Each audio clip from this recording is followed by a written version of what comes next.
The sun in their eyes and thoughts of revolution on their mind, they were all heading in the same direction this morning. To Parliament, not to storm it, but to encourage a vote of no confidence in a beleaguered government.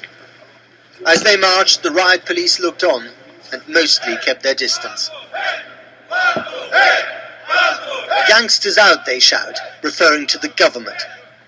They were here for the Orange Revolution 9 years ago. Now they've come back for the sequel, and they're well organized. The revolution must be fed. It must drink lots of sugary tea. It must clean up after itself to keep up appearances, and it must try to be clever. We met Andreu, a scientist with some simple but effective ideas for defense. This is ice. We make it in the night. You made ice? Yes. From Why? water we try to protect our people. With ice? With ice. How? If police attack us on his hill, They will slip. slip. Yeah. It's ingenious.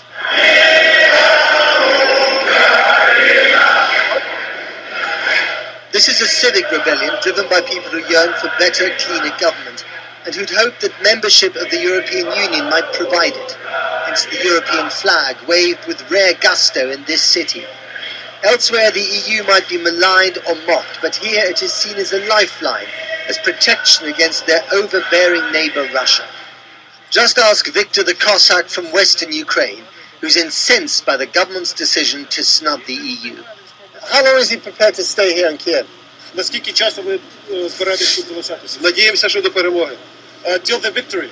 It is a clash of visions about power and geopolitics with stakes to match. So I'm right in the middle of this human throng of tens of thousands of demonstrators in front of the Parliament building, which is up there, right next to me. And then, of course, between the building and the demonstrators, a phalanx of riot police. If this were to become a flashpoint, well, you can imagine in this canyon of streets, it could get really ugly. Round the corner, I went to the rally organised by the pro-government side. The more lonely, somewhat lackluster affair is staged as a B-movie, but with no shortage of protection. The grim face of authority set to the self-pitying muzak of national nostalgia. Next stop, inside Parliament, where tempers in the chamber were getting frayed ahead of the no-confidence vote. The Prime Minister condemned the demonstrations as a coup d'etat, and being from eastern Ukraine, he spoke in Russian.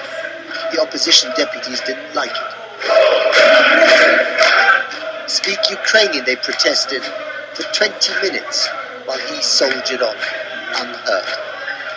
During the break, we caught up with surely the tallest and most famous Ukrainian alive, Vitaly Klitschko, world heavyweight boxing champion and now opposition leader. It's not smelling democracy, it's smelling dictator.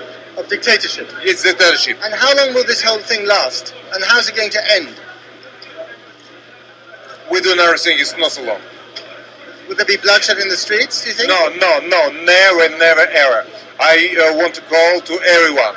If it have to be peaceful demonstration.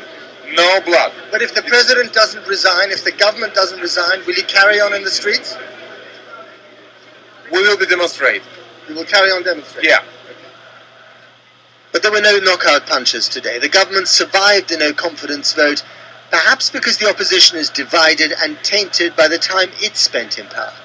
A point I put to the daughter of the second most famous Ukrainian alive, Julia Tymoshenko, currently locked up by the government on corruption charges. The people here are upset with government either that's in office right now or the government that they had in the past. They're not happy with your mother, they're not happy with people here. I don't think so. Because you should hear a million of people who stood at the square in Maidan in Kiev shouting my mother's name and demanding her to be free. They hate President Yanukovych for what he's done to them. He stole their possessions, he stole their life, and he stole the European choice that people were hoping So she didn't let them down? A day that started with hope and confidence for the sequel of the Orange Revolution ended with disappointment. Viktor and his fellow Cossacks looked crestfallen. The face-off between democracy in Parliament and democracy from the streets simmers on, and the barricades are part of the Christmas decoration.